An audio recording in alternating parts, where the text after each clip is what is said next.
Welcome to the second session on impact measurement.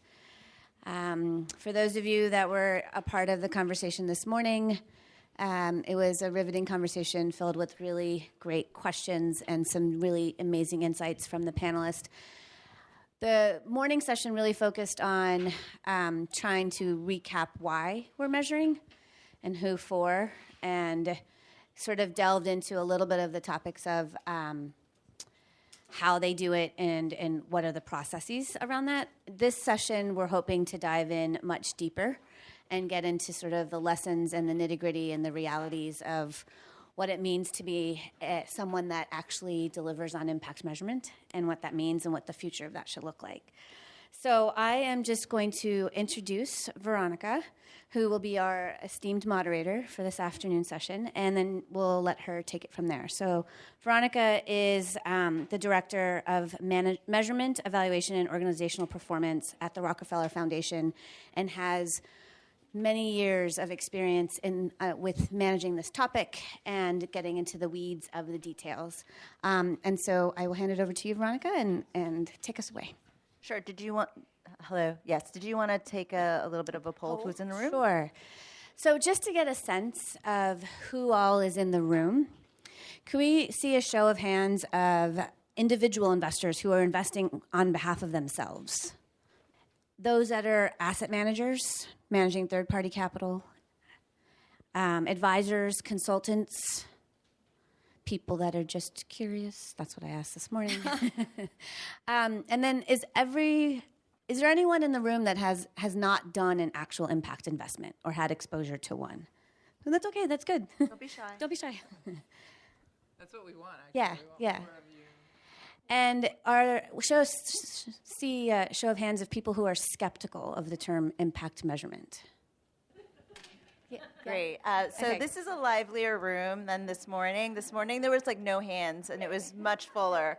It was quite intimidating, I think, for those panelists out there. As mentioned, my name is Veronica Lazabal. The Rockefeller Foundation, maybe you know, maybe you don't know, has been around for about 105 years. About a decade ago, we helped formalize and sort of this space by coining the term impact investing.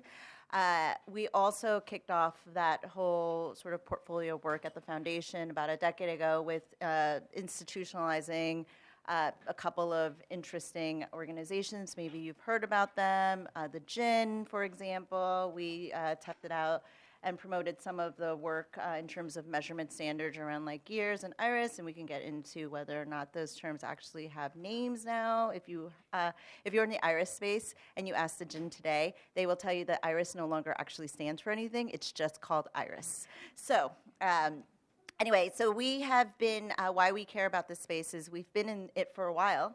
And it's interesting, from the impact measurement and evaluation space, I've started a couple of years ago, I started taking stock of where we were. Where we were with, the evidence that we could actually drive social and financial performance at the same time, where we were with this question around standards, and where we were with just our overall philosophy around measurement. And happily, I'm here and joined today by many people who have also been asking themselves these questions. So the way that this session was going to differentiate from the earlier session is that it was going to be much more sort of practitioner oriented in terms of the how, but really I think that what we learned from this morning's session is that it sort of toggled between the why and the how and the what, and so we might be toggling in that way as well. So if you want to sort of learn something more specific, please don't be shy about asking on the one hand. And on the other hand, if you are sort of hearing something that is not clear, don't be shy about asking. So I'm going to start off with, before we introduce the panelists, I'm going to start off by asking whether there are any burning questions out there, anything that you really came to this session for. And please do be explicit because we want to make sure that we meet your expectations. Okay, there's a question over there behind you. Hi, my name is Natalie, and my question is more macro. So how do you balance between like a standardized impact measurement and a bespoke one? Because I think that's a very important question for all the nonprofits or the sector in general. Great question. Great. Next, I think you had a question. Is it better to have relative scoring, or is it better to have more absolute? Okay, great. Anyone else? With the mainstreaming of impact institute, there are a lot of traditional financial players, particularly in the private space, who come into impact investing, and they are using their own. So I guess it goes back to the bespoke. How is that changing the impact space? Mainstreaming, how is that affecting the standardization that was born in impact? Great. And when you say traditional, what do you actually, could you just talk a little about what you mean by traditional? Just Finance only. Got it. Okay. Okay, so we're going to come back to some of these questions at the end, but for the panelists, just to have some of them in the back of your mind as you're speaking. So we're going to kick off, and we're going to do so by, I'm going to ask all of our panelists to introduce themselves. I'm not going to introduce them for you. And then we're going to kick off into very specific questions that we've sort of planned out. And then we're going to turn it to you. We're going to take a little bit of a round robin, sort of rapid poll around 3 questions. We'll come back, we'll circle back to him, and then we'll sort of circle back to you. So we really want this to be more of a chat. Someone actually said to me, this is supposed to be a chat, and not us lecturing you. We are all learning in this space, and we've done a lot of learning. And really, if we were to sort of do like the big headline around what we would like to offer you today is sort of compelling you with the story of how we've moved from a metric to a process. So keep that in the back of your minds as you're thinking. So I'm going to turn it over to Anne Amanda so that she can introduce herself. I'm Anne Amanda. I'm not Anne or Amanda because I'm difficult. I work for a family office called Treehouse Investments. And we invest across asset classes. We're long-term investors. I had to have notes because I'm nervous. And we target investments that contribute to 3 issues: reversing climate change, gender equality, and achieving scale. And in general, most of those have been in the energy space. So we try to find ways of working all 3 of those into our mostly energy-related investments. Priya? Hi, I'm Priya Parrish. I'm with Impact Engine in Chicago. We manage both early-stage venture capital funds focused on software companies, seed and Series A, and also private equity impact investing, which is actually focused on catalyzing the creation of the much-needed growth equity and buyout impact funds that are not mega GPs, but actual firms with impact in their DNA. My background is, before this, I was at a family office investing across asset classes. Have also been involved in the seeding business and emerging managers for a long time, and started my career in the ESG and SRI space in public markets, and also an angel investor in social ventures since about 2005. Tom? Hi, everyone. I'm Tom Wolfe. I'm with Pacific Community Ventures. We're a community development finance institution, or CDFI for short, based in Oakland, California. We have a small business loan fund that's focused on supporting the creation of quality jobs in underserved markets within California.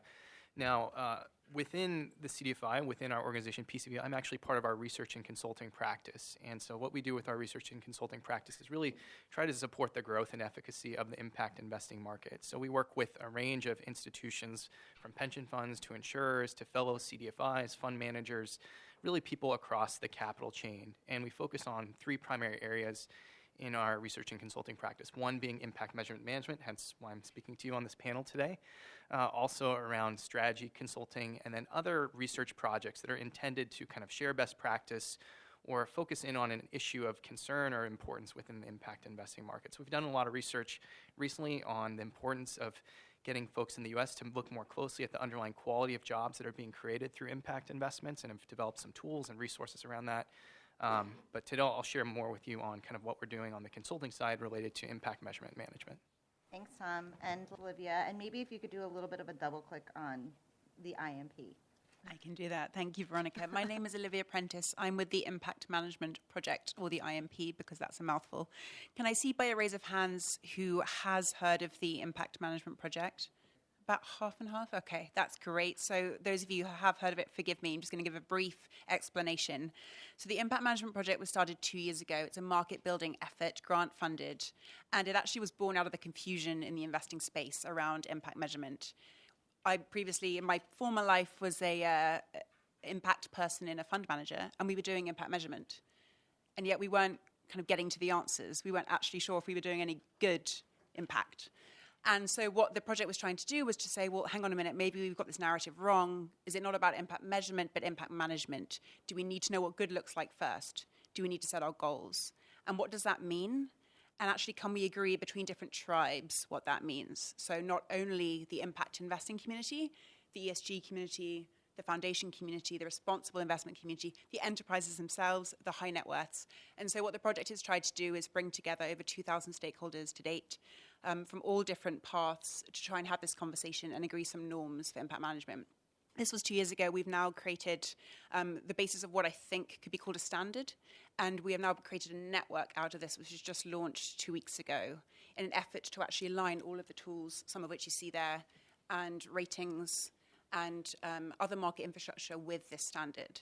So I can talk a little bit more about that sort of bespoke framework question that came up quite a lot. But Great, thanks so much. So as you can see, there's a whole bunch of expertise on the panel, but there's also different representatives from different places in the ecosystem, and I think that that is actually important. Something that came up earlier in the conversation was today was a bit about sort of there being a spectrum of different decision makers and sort of for whom do we do impact measurement and management. And so keeping that in the back of the minds, I'm going to start off with asking Anne Amanda.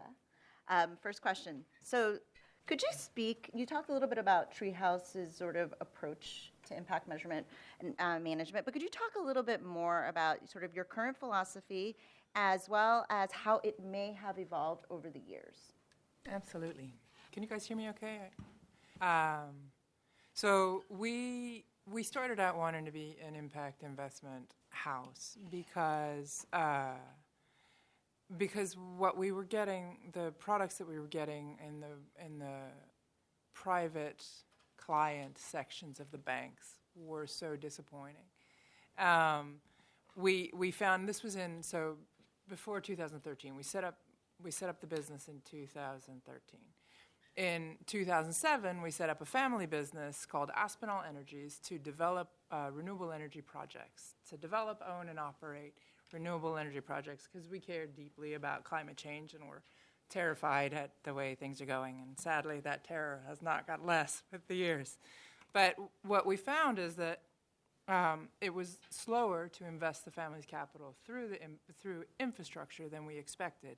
And the opportunities for managing that capital in the meantime were very disappointing and often diametrically, actively opposed to the ultimate goals that we wanted of fighting climate change. So we set up Treehouse in 2013 to really demonstrate that we could do what we wanted to do, which is have a positive impact explicitly on climate and also on women in a way that would respond to that fiduciary duty that we had to the family and would maintain and grow the capital that we were putting into and show the banks that they were mistaken in the premise that they put forward to us, which is that you can't have both. So for us, it's fundamentally critical to measure, because if we don't measure, then we're not proving anything. We're having a nice time with our money, and that's great, but that doesn't change anything. Fundamentally for us, being a catalyst in this movement that we see and that we want to see more of, which is why it's so exciting to have people involved who are new to it, and that it's not a special club of rich people who get to spend their money in nice things while the rest of you poor suckers are out there getting whatever, It's that we all have to seriously change the financial institution that we're working with now, that it's not sustainable, and it needs to become sustainable. And that wasn't very targeted, but that's the picture. We're good. Good. So just flipping it to Tom, I think it's important to sort of understand where people are in different places in the ecosystem are coming from. But could you talk a little bit about what your current sort of philosophy approach is, as well as any specific tools that you're using to be able to sort of align with your philosophy and approach to impact measurement and management? Sure. So first, I guess, just to kind of set some context about PCV as a CDFI and the work we're doing in terms of consulting to other institutions around impact measurement. So when PCV was founded 20 years ago, our co-founders really had a strong commitment to the practice of impact measurement and management. It was something, frankly, built into the organization's DNA from the day it was founded. In the early years, I think it was up to a third of our operating budget was allocated to impact measurement and reporting. And so really it was through this commitment to impact measurement and management early on and the reporting work that we were doing to some of our early LPs that our consulting practice was born. One of the LPs, CalPERS, had been receiving our investor reports and asked us to replicate this for $1 billion economically targeted investment they were making in California, known as the California Initiative Private Equity. So really, we didn't set up to start a research and consulting practice out of a CDFI nonprofit, but that's just kind of what happened organically. And we realized we had this capacity that we could offer and really help others. So I would say from day one, impact measurement management has been a priority for PCV in terms of wanting to understand our own impact and then seeing how we could share that capacity with others and really develop the practice of others to be able to better understand their own impact. And what I would say in terms of what we've seen in the last couple years related to this discussion around impact measurement is frankly a fundamental shift. Before we just see the term impact measurement used, now we're hearing the terms impact management used increasingly. So I think we've shifted from a place where impact measurement was focused on reporting out to stakeholders to now utilizing this information and data to really inform decision making and ensure that we're learning from what the non-financial data is saying about our investments. So I think that's been an important shift. And even within the last 2-3 years, thanks to the efforts of the Impact Management Project, the GIN's IRIS team, even I'd say the Rockefeller's efforts to bring the evaluation community into closer contact with impact investors, we've seen the bar being raised in terms of the level of rigor and just the standard of practice when it comes to impact measurement. And that's really across all of the client work that we're doing. We're seeing more clients demanding more rigorous, more robust impact measurement management systems, really wanting to build their own capacity to do this more effectively, whereas before oftentimes there was a conversation around, well, could you just do this for us? Can we outsource this to you? So increasingly more and more impact investors are seeing the practice of impact measurement management as really integral or central to their investment process around impact investing. So I think that's been an important shift, and a lot of the field building efforts are pushing us in that direction. In terms of tools and processes that we've been utilizing at PCV and actually utilizing with clients, one piece we've been focusing on at PCV is trying to bring more rigor to the due diligence conversation around the loans that we're making in California's underserved communities, really wanting to better understand the potential to be supporting the creation of quality jobs. So what we've actually done is developed a quantitative impact due diligence tool that really takes a lot of the information and data we were already getting during the due diligence underwriting process and puts that into a kind of a scoring system that tells us to what extent we believe we'll be able to support quality job creation with that particular loan. And what we're able to do with having data on each of the loans we're underwriting is actually see how that compares against the entire portfolio, and we can have a robust discussion around risk, return, and impact in terms of thinking about how that particular loan fits within the portfolio. So that's something we've been doing with our own loans at PCV. We've actually developed these tools for other clients within the impact investing space. And what we're wanting to do now, what we're focusing on right now, is doing some research around best practices in impact due diligence, thanks to the support of people like the Impact Management Project, as well as some research support for the GIN. And so early next year, we'll be releasing some findings that really point to what is best practice for how you would go about conducting rigorous impact due diligence. We're really wanting to help people pay closer attention to impact before they're deploying capital rather than after. So we see that as a huge opportunity. Thanks so much.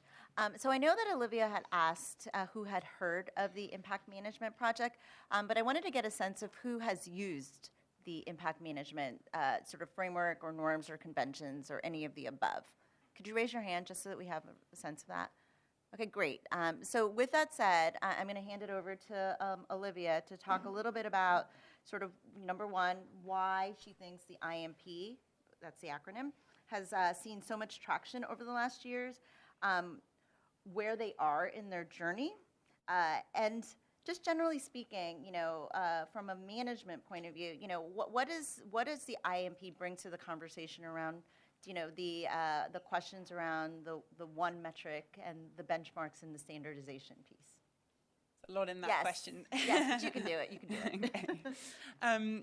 So I think, as I mentioned, when we started to have this conversation about what is impact management and got all of these different groups together, I think where we had to start was, what do we mean by impact?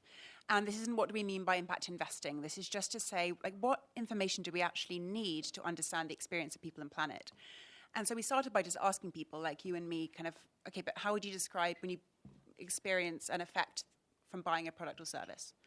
And that was really interesting because that's what helped us uncover the 5 dimensions.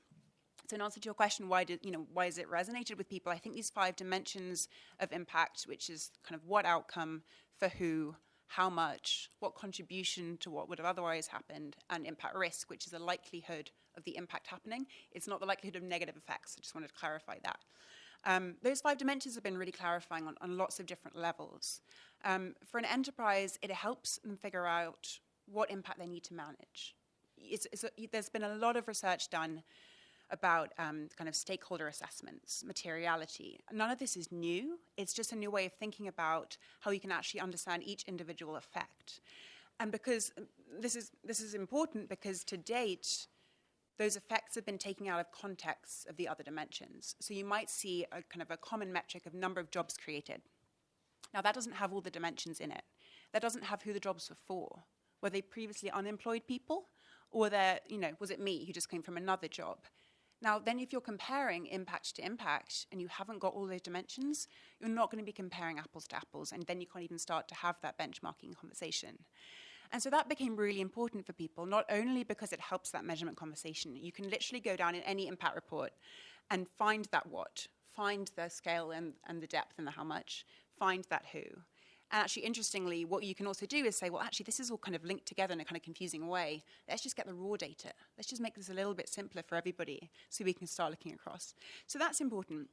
But actually, even before you get to the collecting data point, it helps us communicate what we're trying to do.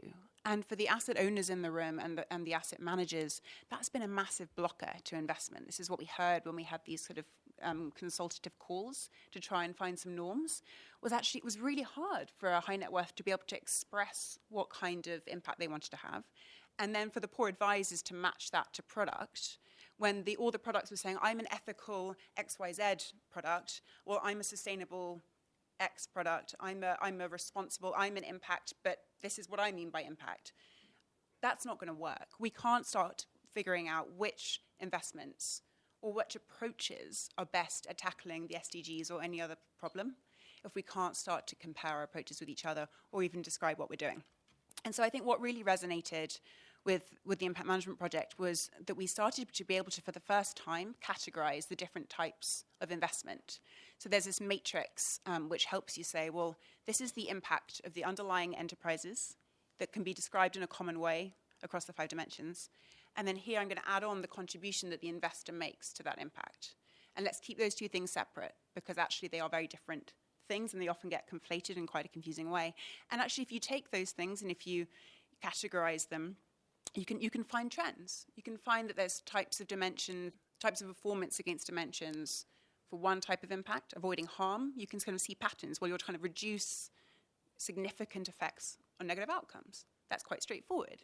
You can kind of see that in the dimensions. And that gets you to a point where actually you can start to match intentions with impact for the first time. And then eventually down the line, what we're hoping to be able to do, and this is in partnership with the World Benchmarking Alliance, they're taking some of the largest corporates to start actually trying to benchmark impact performance. And that hasn't been done before. So that's quite exciting. I kind of wanted to just really quickly, if I have time, pick up on this measurement point because I often harp on about impact management for obvious reasons, but that's not to suggest that impact measurement is at the heart of all of this. So I wanted to just try and explain this framework versus tool thing the way I see it, because I actually hate the word tool and I don't quite know what it means.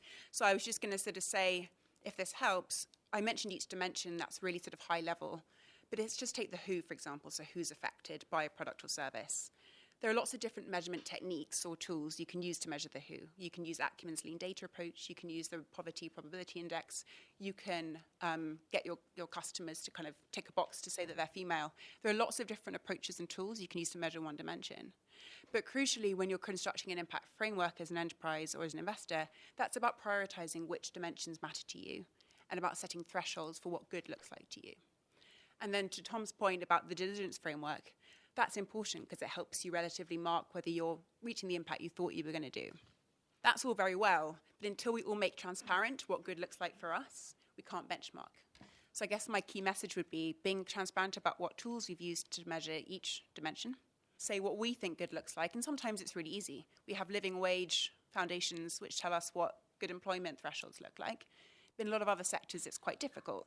So trying to say what we think a sustainable livelihood looks like for a farmer, perhaps, so that we can be really transparent, and maybe then Mars and Unilever could actually compare who's got the more sustainable livelihoods, would be really, really helpful. Great, thank you. So, it's interesting because earlier in the session, also a question that came up when we started was the sort of sense of how do we balance between the standard and the bespoke. And back in the day, when we used to want to answer that question, and I say back in the day, I mean, it could be that this is the current reality as well, there was this sense of, we will just go to the IRIS catalog of indicators, metrics, and just pull them and sort of align them and do something there. And so, I find that when I fast forward to today, I feel that there are a couple of really big changes, one of which is this understanding that impact measurement is actually a process and that needs to be managed. And so it's not a coincidence that the word that management is in the impact management project, or that we have sort of caught on to it. Number two is this sense that, once you get the data, there was a question earlier today around, where are we with the data? And that's just a very broad question because there's data for who, varying degrees of quality, in what countries, in what sectors. There's so many more double clicks you can do on the data piece. But in cases where I have seen good quality data, in the best case scenario, there's sort of this element missing around actually doing something with it, as if the data will speak for itself. And that is a cognitive trap. And I think that we've moved beyond that, but in case you might not be aware of it, the data needs to be analyzed and it needs to be in service to some kind of decision-making pipeline of some sort. And actually, that's where many organizations get stuck. And then the last piece to it, before I sort of turn over to Priya, is, in terms of what's different, there has also been lots of discussions around sort of whose framework, whose standard, whose benchmark. I think that there's an opportunity in the current global times to sort of somewhat align some of our thinking around that and answering that to the SDGs, to the Sustainable Development Goals. And that actually has allowed, this was talked about earlier in the morning session too, that's allowed us to actually sort of have a little bit of a benchmark without being overly prescriptive. And so in sort of service to contributing to your thinking around whether or not there is still this one metric goal or whether it's a process, I'm going to turn it over to Priya to talk a little bit about where Impact Engine is and what your thoughts are in terms of the one metric versus process. Sure. So I also say that impact investing is a verb. It's not an adjective, and I think that's one clear way of guiding you in terms of whether it's a metric or process. And so for us, we started as an accelerator. We were created to help social entrepreneurs create impact and profits in a way that was reinforcing. And so I always think in terms of, you're measuring things to make better decisions. And so the first question is, for whom? Is it for policymakers? Is it for investors? Is it for the business owners? And this is a bit of my own just personal view. I think people who grew up just as an investor and have never run a business or started a business or operated a business, I think they sometimes miss the very important fact that the person that's creating the value, you want them to succeed. And so you want to create metrics and processes that help them create better impact and create more profits, and that actually is the metric that the investor should want as well. So I believe it is quite aligned. And so for that reason, our own framework has very much been built around KPIs. And we think that each business is very different in terms of what KPIs are important. Different types of impact categories or themes also have very different relevant KPIs and different industries as well. And so it's really, really hard. I think anytime you try to come up with one measurement or one metric, you basically lose all the insights and value in the data, and you don't get to better decisions. But we do think it's really important to have standardization around framework, and have been very supportive of the work coming out of the Impact Management Project, and have tried to adapt that, again, to our own view of we're here to help those businesses and business owners generate impact. And so now as we also move into being fund investors and seeding fund managers, we're trying to kind of spread that gospel as well, that think about who's actually creating that social value. And so we think, again, from a business owner's hat, where in the business model are you driving impact? And so we talk about the 5 Ps. There's product-based impact, that comes from the actual product or service that you're selling. There's place-based impact, people-based impact, process-based impact, and paradigm impact. And then you can almost create a matrix from those 5 in terms of what is the desired impact. Is it within better outcomes in health, better access to quality education, things like that. And once you start to really understand the context and the relevancy of the business within that framework, the KPIs naturally flow out of it. And so we're trying to essentially come up with KPIs that the entrepreneurs themselves want to measure and that the fund managers also want to measure because it's going to make them better. And I think one part of this that's also been really important to us and some of our peers and colleagues that actually manage impact funds is I don't think people completely appreciate just how hard it is to actually collect the data. Like, forget about coming up with the hypothesis and the thesis and the outcomes and the outputs. Good luck going and getting those outputs from those companies, which are too busy figuring out how to grow and manage, that if you're not coming up with metrics that they actually want to measure anyways, then the quality of your data is gonna be lacking, and so you're shooting yourself in the foot from the beginning. So this also very much informs our view that we want to come up with relevant, simple, but important KPIs at the company level and the fund level. Great. Thanks. So picking up on this, it's not easy. It's actually hard, and it's quite nuanced. I would say that the space has really become much more sophisticated, but that there's ultimate tensions that have surfaced that I don't think we would have had the visibility to be able to have seen when we first started. So, and one of them is around this balancing around the simplicity piece with the authenticity component. We talked a lot about impact washing. We talked a lot earlier in today's session about, what about sort of those actors that are actually collecting impact data? Is there somehow a higher scrutiny bar for those versus those that just call themselves impact and are actually not collecting or doing anything around the impact management piece? So Tom, from where you sit, what does that tension between balancing authenticity and simplicity look like, and how do you manage around that?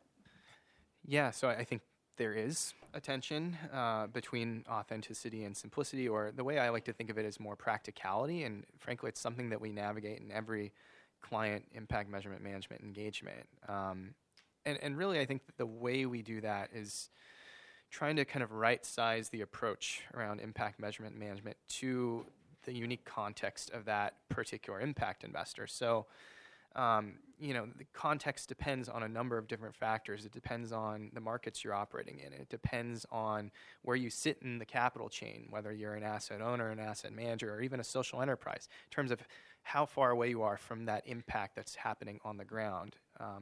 In some instances, too, it also depends on the type of capital you're deploying in terms of your underlying relationship with that and impact, and then the ability to collect data. So the way that we approach it is trying to be really context-specific around developing an impact measurement management system that balances rigor, practicality, or I guess authenticity with practicality. And I think the way that we've seen that work really well in practice is by creating an impact measurement management approach that's truly embedded in an existing investment process, not something that sits outside of your investment process or where you have just one team member who kind of owns that and is off kind of crunching the numbers. Because what we see is then, where it's kind of sitting separate, it doesn't necessarily produce the same kind of value for the investment team and also for investees. So where possible, I think you really want to be thoughtful about embedding various impact measurement management processes within your pre-investment processes, within your investment management processes, within even the way you're thinking about exits. And that's, I think, where you can kind of find the right balance between practicality and authenticity. Great, thanks so much. And so what about you, Olivia? How do you see, sort of from where you sit, how do you see sort of this tension between authenticity and simplicity? I'm going to talk about incentives on this, actually, because I think that's where they're all off whack, and that's causing some problems. Because, what Priya said is so clear-cut, and it's so obvious that as an enterprise, you collect data because you are incentivized to improve your business. And you also recognize increasingly that, therefore, environmental things, social things will affect your bottom line, so you'll probably look at them. You might also have like a social, skew on your business model, so you'll care about that as well. So I think then the problem happens because you have out of whack incentives as you go up that value chain. So to the investment manager. Now, again, if you ask them, why do you collect impact data? It should be the same reason. It should be, well, I want to support my investee to improve their impact. If they have a constraint, they can't engage actively to improve that impact. They should just say, well, I want to know what's happening. I want to know if my goals have been met. And yet that can't happen because the asset owners above them are saying, well, I want some data. Well, if you ask them why they want some data, it's probably not to say, well, I want to know if impact management's happening. I want to know if my goals are being met, because more often than not at the moment, asset owners aren't in a position where they can set clear goals because all the language is so different. They have their own constraints. They have their own ways of having to position things for the market. It's all a little bit confused. And so what I'd say is authenticity is always key. But we have to kind of have a big culture change, I think, in the investment space if we're going to reach like true and really good impact measurement and management. And that's actually no fault of the investment managers who all have the best intentions. It's because of the norm to share as much data as possible in a way that makes the investments look as good as they can. And that's a really big problem because actually these are shiny impact reports that, like, so I come from Bridges Fund Management. I've been culpable of producing a shiny impact report with big numbers and big SDGs all over it, but that doesn't tell you whether Bridges Growth Fund or Social Impact Bond Fund is any different to treehouses other than our slightly different thematic focuses. And that's a problem, right? Because we're incentivized to do the wrong things with our data.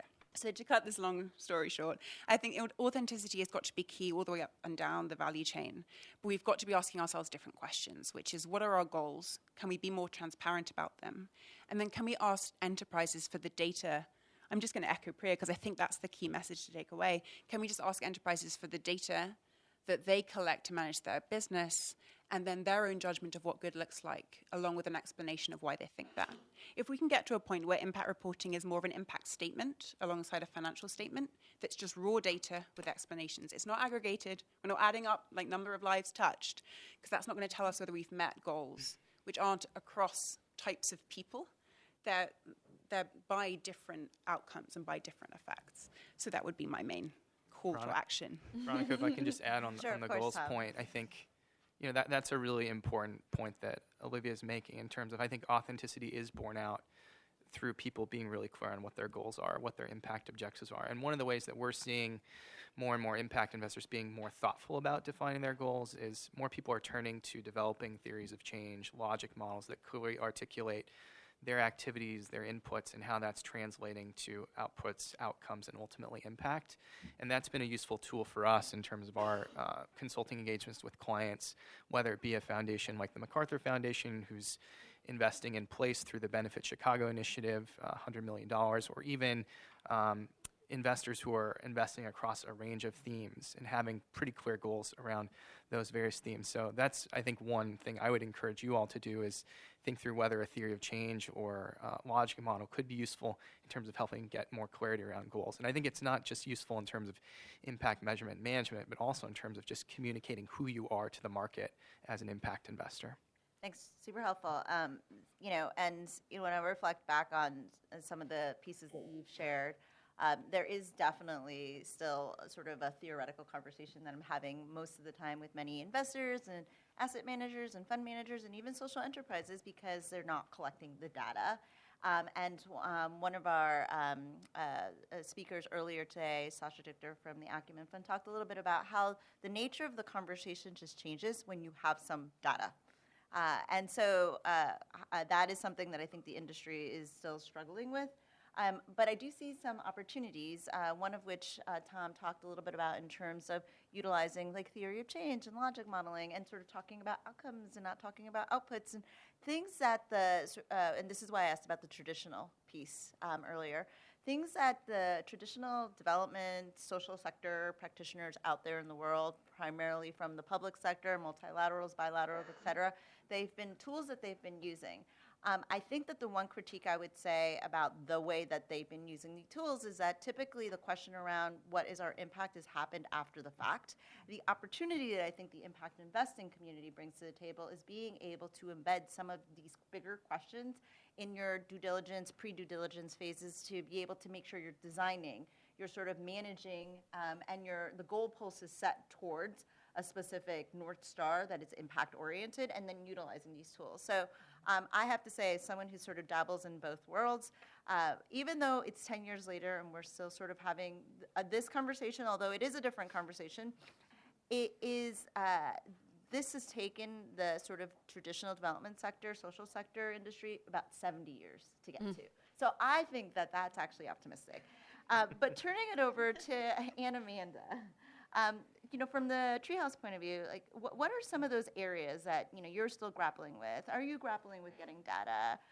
What are the tools that you're using to sort of navigate through some of these challenges?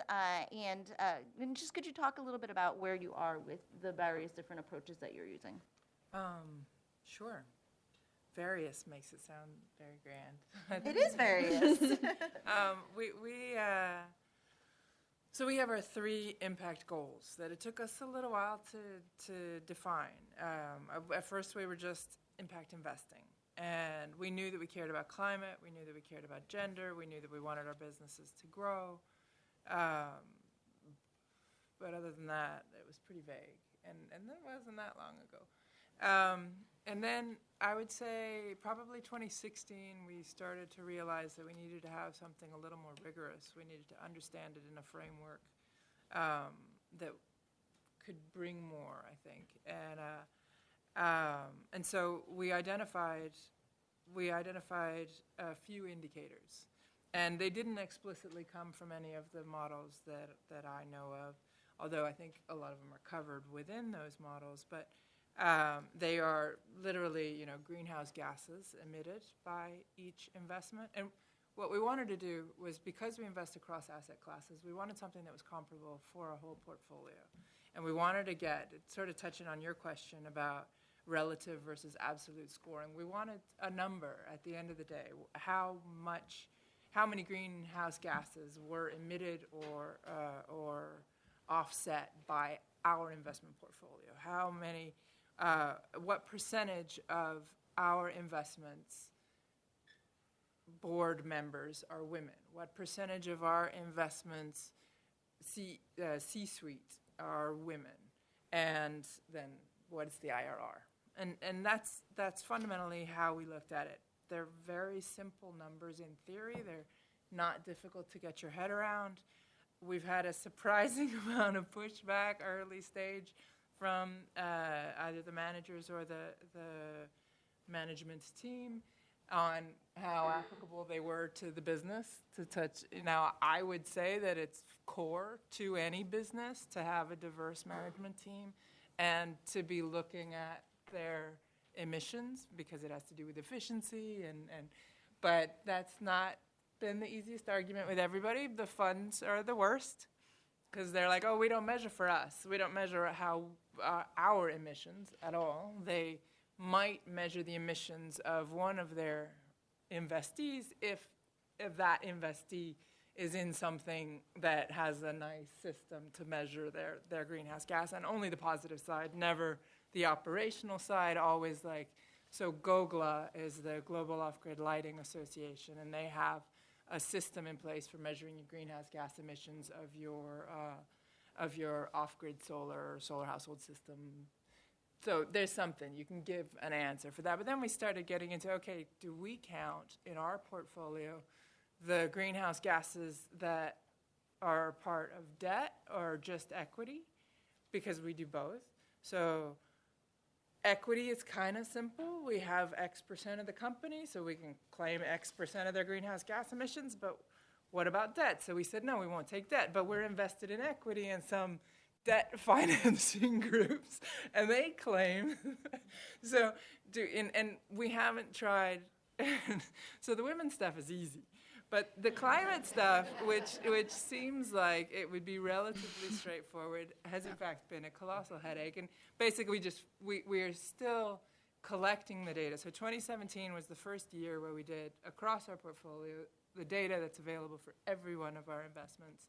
And we don't have targets yet. We're just trying to get the total to see what the sectors are like, to see how we can apply it further on. But yeah, there's challenges. So many challenges. What about you, Priya? What are some of the areas that Impact Engine is still grappling with, and how are you navigating through them? Yeah, sure. So two lenses. So one, from our venture capital portfolio, we exclusively invest in companies where the impact is driven by the product. And so a lot of the KPIs are actually quite competitive intelligence.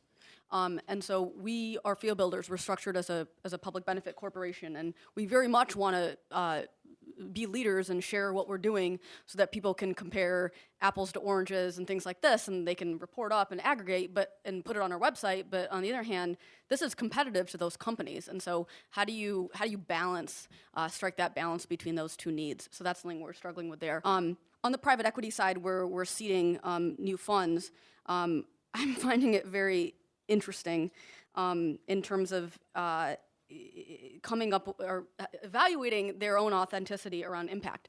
And I'll tell you, one of the key things that I've started to ask or to realize is, where in your budget does impact measurement fall? And you'd be shocked at how much of it comes from marketing. Then the next question, which is I think actually even more problematic, and it worries me a lot, is who's doing it. And it's really, really surprising to me, the trend I'm seeing in terms of people hiring outside people, not like a consultant to strategize with them, like actually to do it. And I kind of it reminds me, I've got young children, and my son lately has been trying to convince me that because I'm such a good reader, I should just keep reading to him, and he doesn't need to try to read. And I'm like, but then you're never going to learn how to read. And it's kind of like this too. If you are saying you are an impact investment team and you don't try to be impactful, you won't be impactful. And so I'm really grappling with, how do I be supportive and encouraging and build this ecosystem of people, of really talented investors who I know actually want to be impactful, but they're not willing to roll up their sleeves and I think do some of the hard work that's involved in actually making the impact happen. It's not just about reporting. And in many ways, I think if we like zoom out and we look at like the data and the glossy reports, it's actually adverse selection. The firms who are doing the least amount of impact probably have the best reports because it's coming out of their very large marketing budgets. So it's just like, I've been on investment committees and this and that, and I can tell you that, and we all can see it in all your, forward-looking statements, whatever, all this stuff, the return, the IRR is not guaranteed going forward. The people who really make the best decisions about where to put your money are thinking about how they made that money thus far. And no report is going to give you that. You're unfortunately going to have to roll up your sleeves, whether you're an advisor, whether you're an asset owner, whether you're a fund manager, or whether you're an entrepreneur. You're just going to have to do it. And so I'm trying to figure out how do I kind of teach and help and support that happen without discouraging and making people feel like, I can never launch an impact fund. I'm just going to go make money the old-fashioned way. So. Thank you. So as you can tell, there's been some progress. There are some challenges. There's new challenges. Upon reflection, I think that it's nice to be in the new challenge space, and there will be even more challenges in the next decade. And so sort of in just wrapping up our part before we turn it over to you, I would love to sort of get everybody's point of view in one sentence or maybe two, around if we were to have this conversation in 10 years, if we were to be sitting here, what would success look like? What would have shifted? So I'm going to start with Tom. I think we'd be successful in 10 years if the term impact measurement and management no longer exists and it's just considered part of good investment practice. Great. I'll also add that there's also a robust evidence base for the impact of impact investments. Thank you. What about you, Priya? Yeah, if every investor who wanted to manage all of their money in a way that was impactful, whether it's the trustee of an endowment or a second-gen inheritor of wealth, never had an advisor or CIO or investment committee dismiss it and tell them that it's going to lead to lower returns. What about you, Anna-Amanda? I was thinking much more narrow than that. That I think that in terms of impact measurement, we'll be measuring things that are much more refined because there will already be 50% women on the board, and everyone will know their greenhouse gas emissions. 100% and there will be zero greenhouse gas emissions. So but we'll start to be looking at the, if we're still here, it's going to have to be there, right?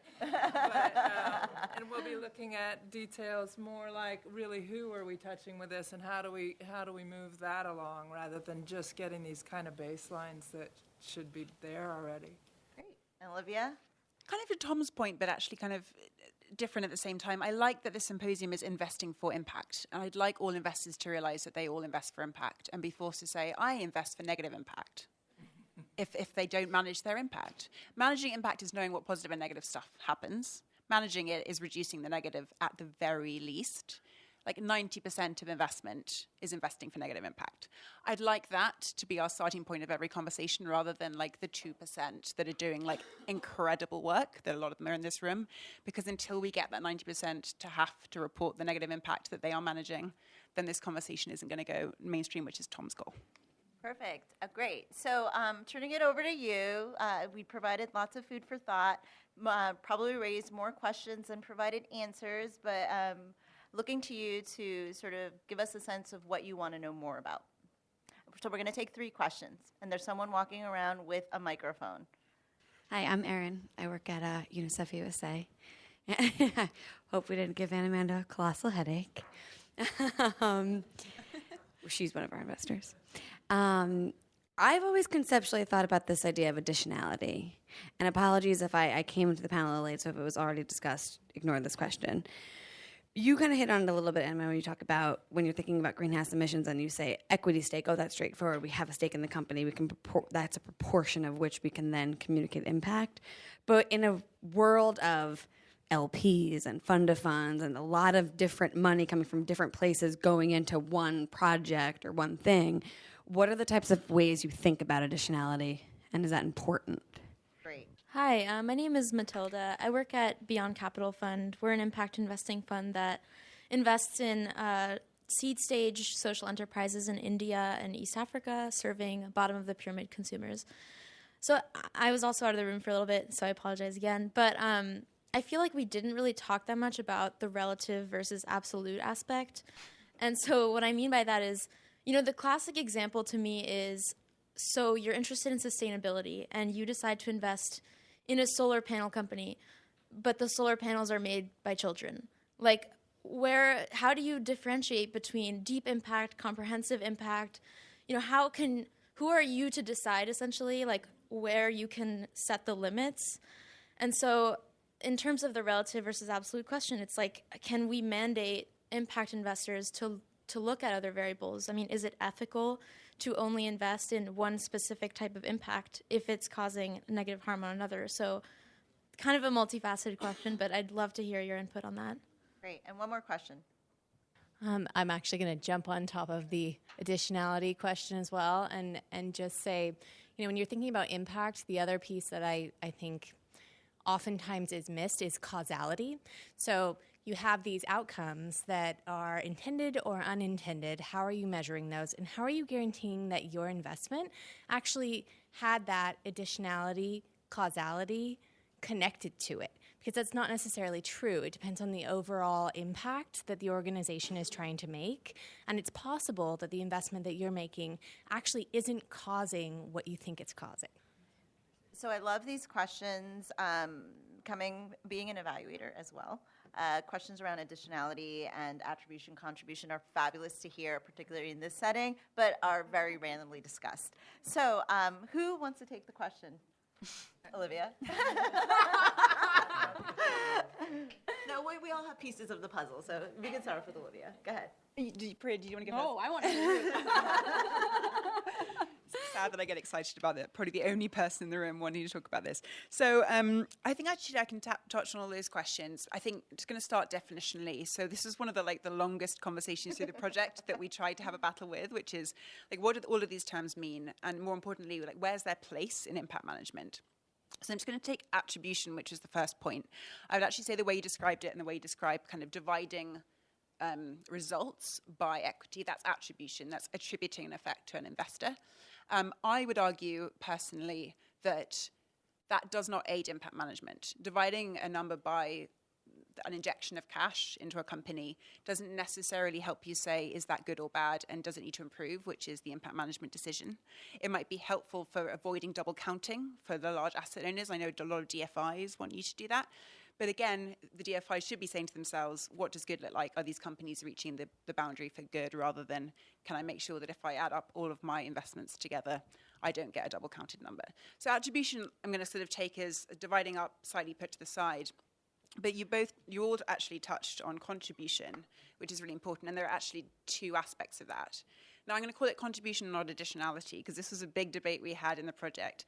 Additionality is like, well, this is probably your field more than mine, which is a social science kind of counterfactual analysis. Realistically, we cannot ask every business to do a counterfactual for every effect they create. But what we should be doing, to your point over there, is thinking, well, what is the contribution that this business is making to what would have happened anyway? We can actually do that. That's just basic market analysis, right? That's just saying, what's my USP? Now, if it's a product or service, you'll be saying, well, I'm going to provide healthcare. And you can look across the dimensions. You can say, well, healthcare, okay, that's an outcome. Am I going to provide it at a greater scale, a greater depth of effect, or for more underserved people than what is already going to happen? Because it might be that if you then look at the market and say, well, actually, this person can already access that outcome at the same depth, cheaper, that's not a contribution. So that, again, is something that a business will likely look at anyway, and you can do that with other effects as well. But then there's a separate piece, which I think taps into the first bit, which is that you also have investor contribution. And that's another tricky one, because I don't think anybody's cracked the how do you quantify the investor contribution point. So what we got to in the project is that there are 4 different ways you can contribute. You can signal that you care about impact by saying, I'm going to measure. You can engage actively to try and improve impact management of the business. You can grow new or undersupplied capital markets by taking on additional risk, complexity, liquidity that someone might not. Or you can provide flexible concessionary capital, but only if it's not distorting the market, crucially. Now, even just saying as an investor which one of those 4 categories you intend to act in support of an enterprise is massively helpful to the market, because there's so many ways of talking about it. And then there are ways of then saying, well, this is what I hope the result of my engagement is going to be. So rather than saying I'm going to divide up my carbon emissions, I might say I'm going to improve all of the carbon emission reduction of all my companies by 10%. And that's going to be my engagement for impact. So there are different ways of thinking about all of those different points. I hope that's not going on too long. Sorry, Veronica. Oh, no worries, no worries. Priya, did you want to jump in? Sure. I mean, the only thing I would add, I think that's great. I agree with all that. I think the other thing that I try to think of is really, to me, the way I define impact investing is it's investing with a thesis for social and financial value creation asymmetric to risk taken. And so what that requires in order to not just say that is to have a strategy. And so if you have a strategy, write down your strategy, you can try to figure out that causality. And I think that holds people accountable and also gives you a framework for what you do post-investment. But actually, the question around additionality and relative absolute, all these things, they're actually, I think what's really kind of rich about it is that we get the ESG world where I came out of and the impact investing world where I came to later, they're kind of like kissing cousins. Like there's some friction there. And I think there's like something going on, and it's actually funny because you're like, well, you're like in this for the same reason. And this is actually where they come together, which is if you have an investment thesis that's focused on one type of outcome, you can't ignore the rest of the business operations. And so all impact investing has to have an ESG framework as well. So we have an investment in a company that is doing phenomenal work around reducing recidivism rates through educating inmates using tech-enabled tools. And their B Corp score got dropped a gazillion points because they're not in a LEED certified building. And it's just kind of, part of it is should we not invest? Or are investors going to care? We also can't exit. We're an early stage venture investor. But the point is no, our thesis is around recidivism.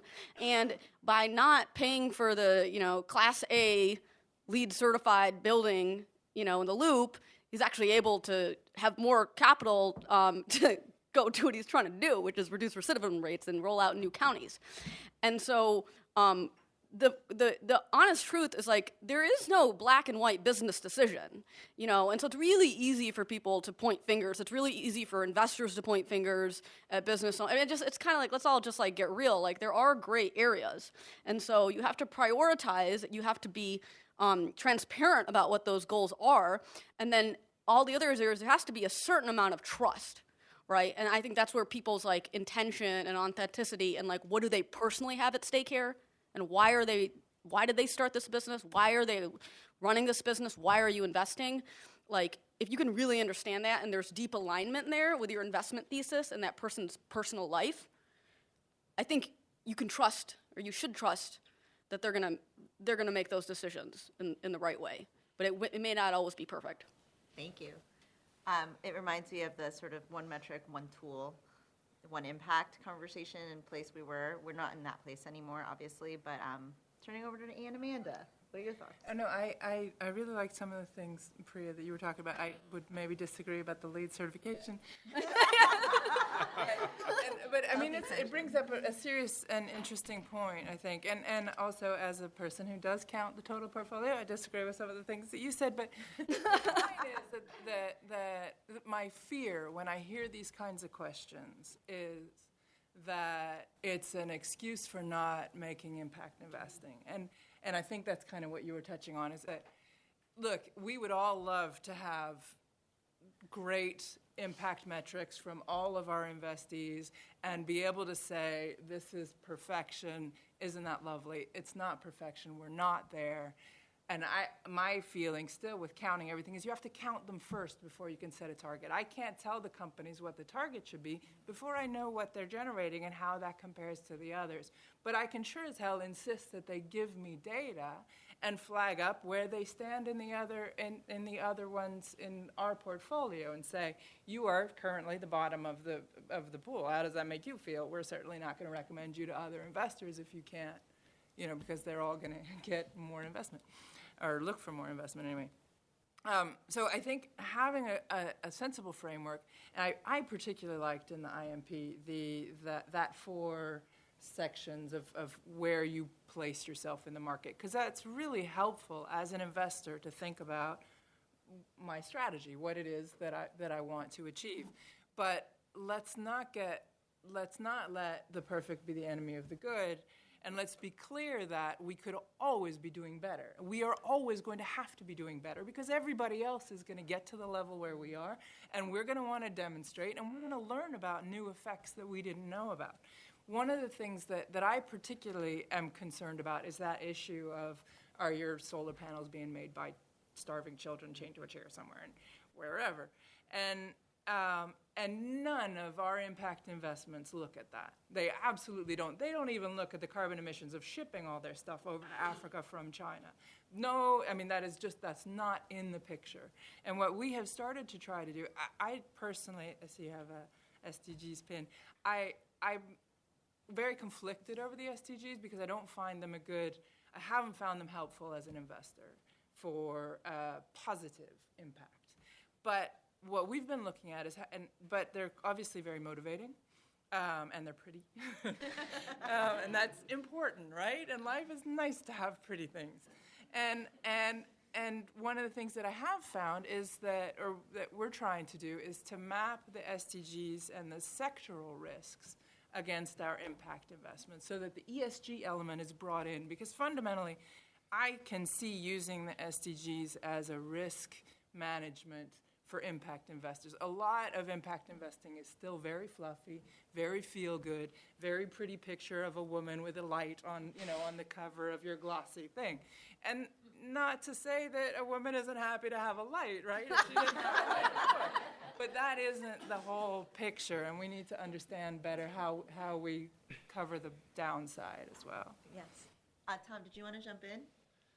Yeah, I mean, I think everyone's pretty much covered it. But I guess just one quick thing on kind of the additionality point and thinking about attribution as well. I mean, there definitely are those impact investors who want to get to attribution, who want to think in terms of additionality. And I think that's fine. More power to those people who want to approach it that way. But I think what works for the market as a whole, for the 2,000 plus stakeholders that the Impact Management Project interviewed, is really more this discussion of your contribution and not having to go that far to get to attribution. It's not realistic from a resource standpoint to expect that people are going to do randomized control trials like Grameen for every single thing. I mean, that takes a lot of resources. So I would just caution around the attribution piece. And I think the other thing around this conversation around additionality, some people have tried to define impact investment in terms of additionality, and I would really push back on that, because as you think about the SDGs and just the sheer amount of capital that we need to be putting forward to try to address some of these societal challenges, if you're speaking in pure terms of additionality, you're essentially going to be not allowing for any public markets investments to be considered for impact. So I think it's inherently limiting to also what we would classify or consider as impact investments. Great, thanks. We're going to do another round of questions. Hi, I'm Sarah Hoyt from Cambridge Associates. Actually just got off the phone with a bunch of colleagues and was pushed by a colleague on a manager that we're looking at that says they're doing impact in the public space. And they said, well, if they don't buy it, then somebody else is going to buy it. So how do you define impact? Can you have impact, or is it just values aligned in the public space? And so I wondered if, from your last comment, if you could just expand on that a little bit. There's another question right there. So I want to ride on you guys' comment on SDG, because I personally find that the SDG framework is a little bit too macro or too global. So as an impact measurement professional or impact investor, how do you localize the themes of SDG? And also I think that impact investment can be highly contextual and highly dependent on the geographic location. So how do you, localize the SDG framework? Great. One more question before we round up. I'm a student at Johns Hopkins, and I want to ask that, according to IFC, the principle, the last principle talks about the regular independent verification. So I would like to hear more about what can be and should be the verification process. Thank you. Great, and again, I love these questions as an evaluator. Most of the job is done by the really good questions and thinking that the industry is now asking itself, or at least this room is asking itself, so thank you. So who wants to take any part of that? Those are good ones. I'll start with the first question. I guess what I was implying on the additionality piece is exactly your point around if someone doesn't invest in a publicly traded company, someone else will. But in terms of strategies in the public markets that are impact strategies, they do exist, and the way that we see it come into play is more from kind of the investor contribution. In terms of, you can imagine with publicly traded companies, various fund managers actively engaging with those companies to try to improve various ESG practices or encouraging greater disclosure on different risks. I see that as really impactful in terms of moving the bar forward. I think there's also something to be said for more active management, maybe being more readily applicable to an impact conversation in terms of having a clear investment thesis around the impact goals you're striving towards and the types of companies that you're going to be selecting and weighting towards that could look very different from a benchmark. So we've seen a couple different strategies come forward that I'm sure you're familiar with, like the Bailey Gifford Positive Change Fund and others. But I do think there's room within the impact investing big tent for public market strategies. Can I comment on that, actually? I think this comes down to the bespoke framework thing again, to be honest, because what's quite nice about us all communicating our impact goals and our investor contribution strategies in the same way is that actually we can call impact whatever we want to call impact, as long as we're being transparent. So the problem is I don't think we're ever all going to agree on what impact investing is. In fact, pretty much all of the 2,000 stakeholders of the Impact Management Project would put the boundary for what is impact investing in a different place on our matrix. What our matrix does is break it up into 3 different types of company: those that avoid harm, those that benefit stakeholders, and those that contribute to solutions. But then you've got people like UBS who feel really strongly that you have to be an engaged investor, supporting growth in underserved markets to be an impact investor. Now, some of you would wildly disagree with that because you might say, well, I'm in public markets, I can't be an engaged investor for one reason or another, but I'm still doing impact investing. I actually think it doesn't matter as long as we can have that conversation in the same terms and point to it really, really super clearly. And that way, BlackRock Impact can be BlackRock Impact if they actually place it properly on the matrix that everyone can figure out. That actually that's very different to an SDG fund, for example. And I want to comment on that one as well. I can cover the independent verification. I understand, given the murkiness of this topic, that people think having an independent party verify impact or whatever makes sense. And I think that there are lots of parties who would like to be that. And there's people who are trying to do that or trying to point the finger to someone else to do it, whether it's auditors or consulting firms or ratings providers or whatever. And I'm just skeptical. I'll just say I question all that because I just think it's so high level. I don't think they really know what the hell's going on, and it actually increases the risk of there not being impact. So I actually think the fundamental thing, it's again, it just comes down to basics. tell me, and then show me. Yeah. It's just very simple. Like if you're an advisor or an asset owner and you're evaluating a fund, tell me what you're doing and now show me. And the number of people who get kind of like uneasy about that, and they're like, well, it's like proprietary, and like, well, I'll just come to your office. Like, you don't have to email it to me. We can just like show, let me see your like CRM database or like what is it? And the people who can show you, because it's actually part of their process, they're very happy to do it. And the same thing as a fund manager, I can say when you're evaluating companies, because this is the thing, like you didn't have this label before, and there are tons of entrepreneurs who have been building mission-driven businesses for a long time. But now that you have this label, some people use the label in order to attract impact capital. And so the same thing to them, like they can have this grand vision, and they are also equally, I think, there's equal suspicion here about impact washing at the company level. And so again, tell me, now show me.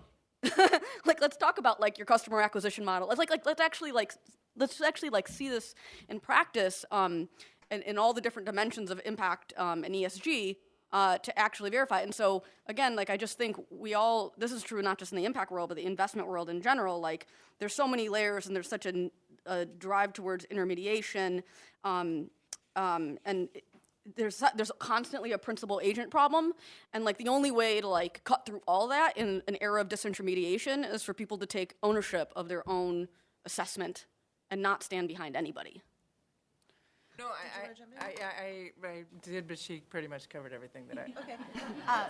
So Tom, you almost might have the final word, but could you talk a little bit about sort of what your thinking has been around, or your work has been around that validation verification thing?